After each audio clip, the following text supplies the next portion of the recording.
ওয়ালাইকুম, আশা করি সবাই ভালো আছেন। আজকে আপনাদের সামনে হাজির হয়েছি নতুন আরেকটি রেসিপি নিয়ে। আজকে আমি বেগুন ভাজবো। আমরা এটাকে গোল বেগুন বলি, আমাদের আঞ্চলিক ভাষায় এটাকে তাল বেগুন বলে। বেগুনটাকে আমি মোটামুটি একটু মোটাও রাখিনি, আবার একেবারে পাতলাও করিনি, একটা মাঝারি সাইজ করে কেটে নিয়েছি।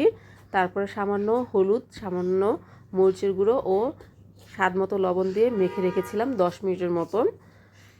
এটা মেখে রাখলে তেলটা কম টানে এবং ভেতরেও মশলাটা যায়। এর জন্য 10 মিনিট বা এর চেয়ে বেশি একটু মেখে রেখে দিতে হয়। এরপর আমি একটি ফ্রাই প্যানে পর্যাপ্ত পরিমাণ সয়াবিন তেল নিয়েছি। বেগুন ভাজতে অনেক তেল লাগে। প্রথমে বেগুন ভাজার সময় তেলটা টানে, মানে চুষে নেয়। পরে যখন প্রপারলি ভাজা হয়ে যায় তখন দেখা যায় সেই তেলগুলো আবার বের হতে থাকে। আমি এপুট এপুট ভালো করে সুন্দর করে ভেজে নিয়েছি।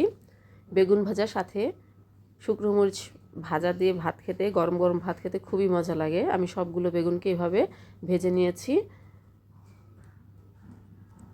তারপরে এটা আমি খাবারের সাথে পরিবেশন করেছি, গরম ভাতের সাথে। অনেক মজার হয়ে গেছে আমার সবগুলো বেগুন ভাজা। ভালো থাকবেন, আল্লাহ হাফেজ।